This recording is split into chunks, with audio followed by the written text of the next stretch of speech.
ಆತ್ಮೀಯ ಕಾರ್ಮಿಕ ಬಂಧುಗಳೇ, ನಾನಿವತ್ತು ಮೊದಲನೇದಾಗಿ ಕೆಂಬಾವುಟ ಟಿ ವಿಯ ಎಲ್ಲ ವೀಕ್ಷಕರಿಗೂ ನಾನು KSRTC staff and workers federation ಪರವಾಗಿ AITUC ಪರವಾಗಿ ನಾನು ಶುಭಾಶಯಗಳನ್ನ ಹೇಳಲಿಕ್ಕೆ ಇಷ್ಟಪಡ್ತೀನಿ. ಸಾರಿಗೆ ನಿಗಮಗಳಲ್ಲಿ ಕೆಲಸ ಮಾಡ್ತಾ ಇರುವಂಥ ಕಾರ್ಮಿಕ ಸಂಘಟನೆಗಳ ಜಂಟಿ ಕ್ರಿಯಾ ಸಮಿತಿಯು ಇದೇ ತಿಂಗಳ 20ನೇ ತಾರೀಕಿಂದ ಅನಿರ್ದಿಷ್ಟಾವಧಿ ಸಾರಿಗೆ ಮುಷ್ಕರಕ್ಕೆ ಕರೆ ಕೊಟ್ಟಿದೆ. ಈ ಥರದ ಒಂದು ಬೆಳವಣಿಗೆ ಖಂಡಿತವಾಗಲೂ ಅನಪೇಕ್ಷಿತವಾದ್ದು ಹೌದು. ಇದು ಯಾರೂ ಸಹ ಬಯಸಿ ಬಂದಂಥ ಒಂದು ಸನ್ನಿವೇಶ ಅಲ್ಲ. ಆದರೆ ಅಂಥ ಒಂದು ಅನಿವಾರ್ಯ ಪರಿಸ್ಥಿತಿಗೆ ಸರ್ಕಾರ ಮತ್ತು ಸಾರಿಗೆ ನಿಗಮಗಳ ಆಡಳಿತ ವರ್ಗ ನಮ್ಮನ್ನು ಇವತ್ತು ದೂಡಿದೆ. ಸೊ ನಾವು ಹಲವಾರು ತಿಂಗಳುಗಳಿಂದ ಒಂದು ನಮ್ಮ 38 ತಿಂಗಳ ಹಿಂದಿನ ಬಾಕಿ ಹಣ ಕೊಡಿ, ಮತ್ತು 1/1/24ರಿಂದ ವೇತನ ಪರಿಷ್ಕರಣೆ ಮಾಡಿ, ಮತ್ತು ನಾವು 25% ವೇತನ ಹೆಚ್ಚಳ ಕೊಡಿ ಅಂತೆಲ್ಲ ಕೇಳಿದ್ದೀವಿ. ಸುಮಾರು ಈಗಾಗಲೇ 24 ತಿಂಗಳು 28 ತಿಂಗಳಾಗಿದೆ. 1/1/24ರ ನಂತರ ಈ ಹಂತದಲ್ಲಿ ಸುಮಾರು ಭಾಳ ಗಂಭೀರವಾಗಿ 3 ಮೀಟಿಂಗ್ ನಡೆದಿದೆ. ಕಳೆದ ನಮ್ಮ ಫೆಬ್ರವರಿ 19ನೇ ತಾರೀಕಿನ ಬೆಂಗಳೂರು ಚಲೋ ಕಾರ್ಯಕ್ರಮದ ನಂತರ ಸ್ವಲ್ಪ ಗಂಭೀರವಾದಂಥ ಸಭೆಗಳು ನಡೆದಿದೆ. 2 ಸಭೆಯಲ್ಲಿ ಅವರು ಮೊದಲನೇ ಸಭೆಯಲ್ಲಿ 5% ಹೆಚ್ಚಳ ಕೊಟ್ಟರು. ಆಮೇಲೆ ಮಾತುಕತೆ ಸಕಾರಾತ್ಮಕವಾಗಿ ನಡೀತಾ ಇದೆ ಅಂತ ನಾವು ಅಂದ್ಕೊಂಡ್ವಿ. 2ನೇ ಸಭೆ ನಡೆದಾಗ ಅದರಲ್ಲಿ 7% ಹೆಚ್ಚು ಅಂಥೇಳಿ ಅಷ್ಟೇ ಕೊಡೋದು ಅಂಥೇಳಿ, ಇದಕ್ಕಿಂತಲೂ ಹೆಚ್ಚಿಗೆ ನಮಗೆ ಕೊಟ್ಟರೆ ಭರಿಸುವಂಥ ಶಕ್ತಿ ಸಾರಿಗೆ ನಿಗಮಗಳಿಗಿಲ್ಲ ಅಂತ ಸಾರಿಗೆ ನಿಗಮಗಳ ಆಡಳಿತ ವರ್ಗ ಕೈ ಚೆಲ್ಲಿದ್ವು. ನಾವು ಇದು ಇನ್ನೂ ಹೆಚ್ಚಳ ಮಾಡಿ ನೀವು ಅಂಥೇಳಿ ನಾವು ಒತ್ತಾಯ ಮಾಡಿದಾಗ ಅವರು ಸಾರಿಗೆ ಸಚಿವರ ಅಧ್ಯಕ್ಷತೆಯಲ್ಲಿ ಸಭೆ ಕರಿತೀವಿ ಅಂತ ಹೇಳಿದ್ರು. ಇತ್ತೀಚಿನ ಸಭೆ 29ನೇ ತಾರೀಕು KSRTC ಸೆಂಟ್ರಲ್ ಆಫೀಸಲ್ಲಿ ಸಾರಿಗೆ ಸಚಿವರಾದ ಮಾನ್ಯ ಶ್ರೀ ರಾಮಲಿಂಗಾರೆಡ್ಡಿಯವರ ಅಧ್ಯಕ್ಷತೆಯಲ್ಲಿ ಸಭೆ ನಡೆಯಿತು. ಮತ್ತು ನಾವು ನಮ್ಮ ಬೇಡಿಕೆಗಳನ್ನ ಸಮರ್ಥಿಸಿ ಸಮರ್ಪಕವಾಗಿ ವಾದ ಮಂಡನೆ ಮಾಡಿದ್ವಿ. ಮಾನ್ಯ ಸಾರಿಗೆ ಸಚಿವರು ನಾವು ಹೇಳಿದ ಎಲ್ಲ ವಿಚಾರನೂ ತಾಳ್ಮೆಯಿಂದ ಕೇಳಿ, ನೀವು ಹೇಳೋದೆಲ್ಲವೂ ಕೂಡ ಸರಿಯಾಗೇ ಇದೆ, ಕೆಲಸಗಾರರು ಭಾಳ ಶ್ರಮಪಟ್ಟು ಕೆಲಸ ಮಾಡ್ತಾಯಿದ್ದಾರೆ, ಅವರು ಶ್ರಮ ಪಡೆದೇ ಇದ್ದರೆ ಇಷ್ಟು ದೊಡ್ಡ ರಾಜ್ಯದಲ್ಲಿ ಇಷ್ಟೊಂದು ಜನರಿಗೆ ಸೇವೆಯನ್ನು ಸಮರ್ಪಕವಾಗಿ ಕೊಡಲಿಕ್ಕೆ ಸಾಧ್ಯ ಇಲ್ಲ. ಹಲವಾರು ಪಾರಿತೋಷಿಕಗಳು ಪ್ರಶಸ್ತಿಗಳು ನಮ್ಮ ಸಂಸ್ಥೆಗಳಿಗೆ ಬಂದಿದೆ. ಇದೆಲ್ಲವೂ ಕೂಡ ನೌಕರರ ಒಂದು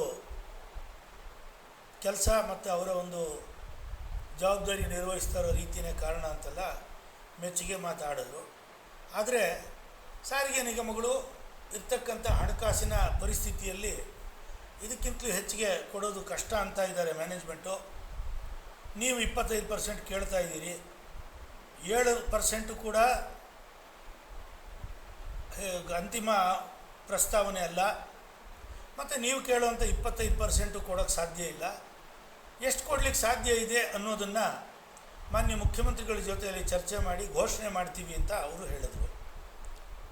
ಸೊ ಘೋಷಣೆ ಮಾಡ್ತೀವಿ ಅಂದರೆ ಇನ್ನೇನು ನಿಮ್ಮ ಹತ್ರ ಚರ್ಚೆ ಮಾಡಲ್ಲ ಅಂತಲೇ ಅದರ ಅರ್ಥ.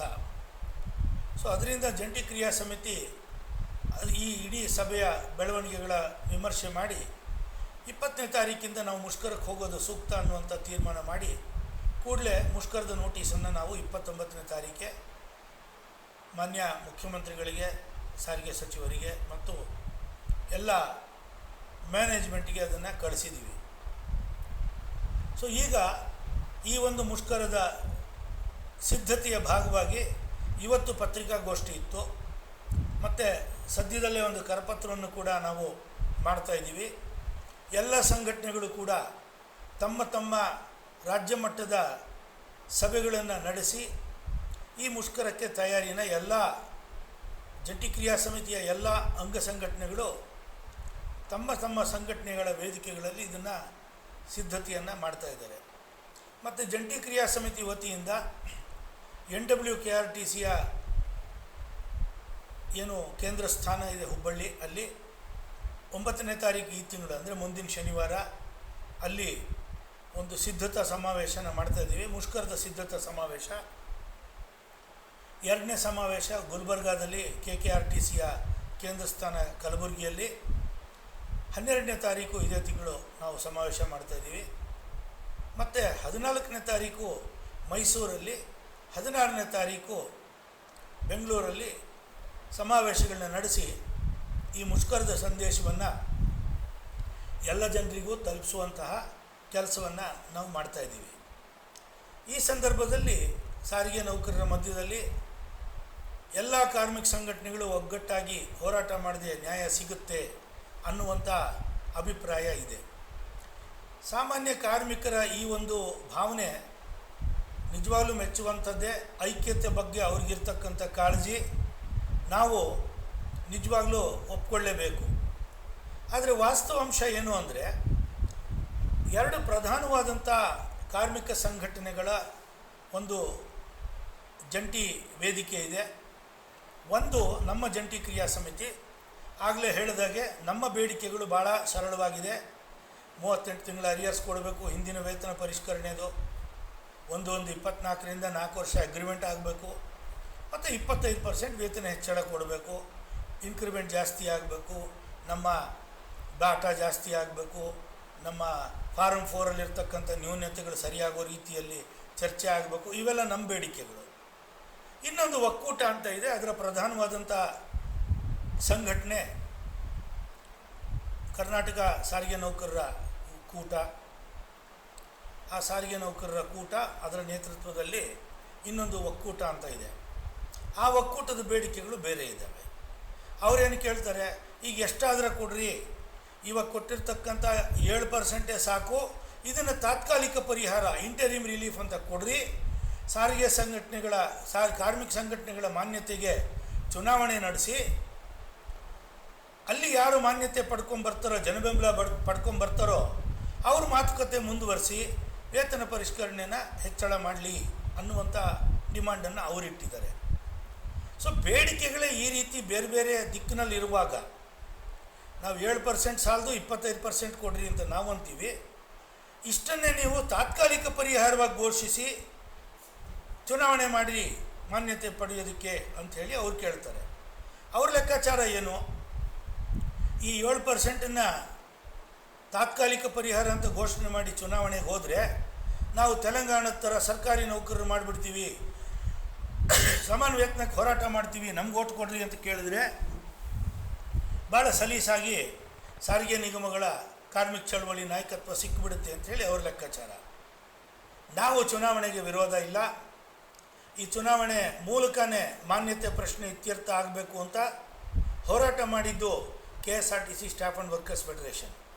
ಆದ್ದರಿಂದ ಜಂಟಿ ಕ್ರಿಯಾ ಸಮಿತಿಯ ಯಾವುದೇ ಸಂಘಟನೆಗಳು ಎಲೆಕ್ಷನ್ಗೆ ವಿರೋಧ ಇಲ್ಲ. ಆದರೆ ಈ ಒಂದು 7% ಕೊಟ್ಟು ನಂತರ ಚುನಾವಣೆ ಘೋಷಣೆ ಮಾಡಿ ಆಮೇಲೆ ಮಾತುಕತೆ ಮುಂದುವರಿಸಿ ಅಂದರೆ ಈಗಲೇ 2ನೇ ಅವಧಿಯಲ್ಲಿ 28 ತಿಂಗಳಾಗೋಗಿದೆ. ಆ ಚುನಾವಣೆಯೂ ಅಷ್ಟು ಸುಲಭಕ್ಕೆ ಆಗುವಂಥ ವಿಚಾರ ಅಲ್ಲ. ಹಲವಾರು ಕಾನೂನಿನ ಮತ್ತು ತಾಂತ್ರಿಕ ತೊಡಕುಗಳಿದ್ದಾವೆ.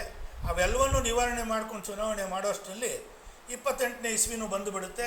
ಅದರ ವೇತನ ಪರಿಷ್ಕರಣೆ ಅವಧಿ ಕೂಡ ಭಾಳ ಬೇಗ ಏನಾಗುತ್ತೆ ಅಂತ ಹೇಳೋಂಗಿಲ್ಲ. ಸೊ ಕಳೆದ 2020ರಲ್ಲಿ ನಡಿಬೇಕಾದ ವೇತನ ಪರಿಷ್ಕರಣೆ ಈ ಕೂಟದ ಒಂದು ನಿಲುವಿನಿಂದಾಗಿ 50% ಹೆಚ್ಚಳ ಕೊಟ್ಟು ನಮ್ಗೆ ವೇತನ ಪರಿಷ್ಕರಣೆ ಬೇಡ, ನಮಗೆ 6ನೇ ವೇತನ ಆಯೋಗ ಬೇಕು, 7ನೇ ವೇತನ ಆಯೋಗ ಬೇಕು, ಸಮಾನ ವೇತನ ಬೇಕು, ಸರ್ಕಾರಿ ನೌಕರರಾಗಬೇಕು ಅಂತೆಲ್ಲ ದಿನಕ್ಕೊಂದೊಂದು ಬೇಡಿಕೆಗಳನ್ನ ಬದಲಾವಣೆ ಮಾಡಿಕೊಂಡು 38 ತಿಂಗಳು ಡಿಲೇ ಆಗಲಿಕ್ಕೆ ಕಾರಣಕರ್ತರಾದರು. ಈಗ 1/1/20ರಿಂದ 24ರಿಂದ ಇದನ್ನು ಬೇಗ ಇತ್ಯರ್ಥ ಮಾಡೋಣ ಅಂಥೇಳಿ ನಾವು ಮುಷ್ಕರಕ್ಕೆ ಕರೆ ಕೊಟ್ಟರೆ 24ನೇ ಇಸ್ವಿಯ ಡಿಸೆಂಬರ್ 31ನೇ ತಾರೀಕು ನಾವು ಈ ಮುಷ್ಕರಕ್ಕೆ ಬೆಂಬಲ ಕೊಡೋದಿಲ್ಲ ಅಂಥೇಳಿ ಸಾರಿಗೆ ಸಚಿವರು ಹಿಂದಿಂದೆ ಸುತ್ತಾಡಿದ್ರು. ಮತ್ತು ಆಗಸ್ಟ್ 5ನೇ ತಾರೀಕು ಮಾನ್ಯ ಮುಖ್ಯಮಂತ್ರಿಗಳು ಮುಂದಿನ ವೇತನ ಪರಿಷ್ಕರಣೆ 1/3/27ಕ್ಕೆ ಅಂತ ಹೇಳಿದಾಗ ಮತ್ತೆ ಸಾರಿಗೆ ನೌಕರರು ಮುಷ್ಕರಕ್ಕೆ ತಯಾರಾದರು. ಆ ಟೈಮಲ್ಲಿ ಕಿತಾಪತಿ ಮಾಡಿ ಹೈಕೋರ್ಟಿಗೆ ಹೋಗಿ ನಮ್ಮ ಮುಷ್ಕರಕ್ಕೆ ಸ್ಟೇ ತಗೊಂಡು ಬಂದರು.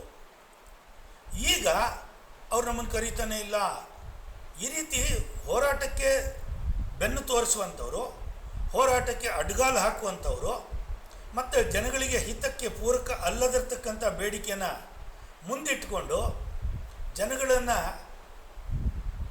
ಏಮಾರಿಸ್ಲಿಕ್ಕೆ ಹೊರಟಂಥವರು, ಅವರ ಜೊತೆಯಲ್ಲಿ ನಾವು ಕೈ ಜೋಡಿಸಲಿಕ್ಕೆ ಹೇಗೆ ಸಾಧ್ಯ? ಜಂಟಿ ಕ್ರಿಯಾ ಸಮಿತಿಯ ಎಲ್ಲ ಸಂಘಟನೆಗಳು ಭಾಳ ಗಂಭೀರವಾಗಿದ್ದಾವೆ. ಈ ಬೇಡಿಕೆ ಇತ್ಯರ್ಥ ಆದಮೇಲೆ ಅವರು ಚುನಾವಣೆ ಮಾಡಿಕೊಂಡ್ರೆ ನಮಗೇನು ಅಭ್ಯಂತರ ಇಲ್ಲ. ನಾವು ಚುನಾವಣೆಯಲ್ಲಿ ಸ್ಪರ್ಧಿಸ್ತೀವಿ.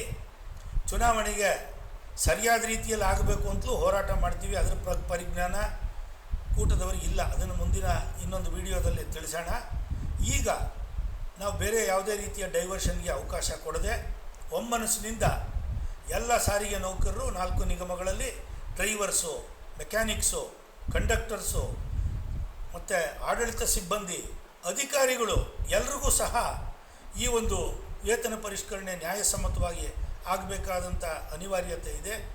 ಆದ್ದರಿಂದ ನಾವು ತಮ್ಮಲ್ಲಿ ವಿನಂತಿ ಮಾಡೋದು, 20ನೇ ತಾರೀಕು ನಡೆಯುವಂತಹ ಮುಷ್ಕರವನ್ನು ತಾವೆಲ್ಲರೂ ಸಹ ಬೆಂಬಲಿಸಿ ಈ ಹೋರಾಟಕ್ಕೆ ಶಕ್ತಿ ಕೊಟ್ಟು ಸಾರಿಗೆ ನೌಕರರಿಗೆ ನ್ಯಾಯ ಕೊಡಿಸೋದಕ್ಕೆ ನಮ್ಮ ಪ್ರಯತ್ನದಲ್ಲಿ ತಾವು ಬೆಂಬಲ ಕೊಡಬೇಕು ಅಂತ ಹೇಳಿ ತಮ್ಮಲ್ಲಿ ವಿನಂತಿ ಮಾಡಿಕೊಂಡು ನಾನು ನನ್ನ ಮಾತುಗಳಿಗೆ ವಿರಾಮ ಹೇಳ್ತೀನಿ. ನಮಸ್ಕಾರ.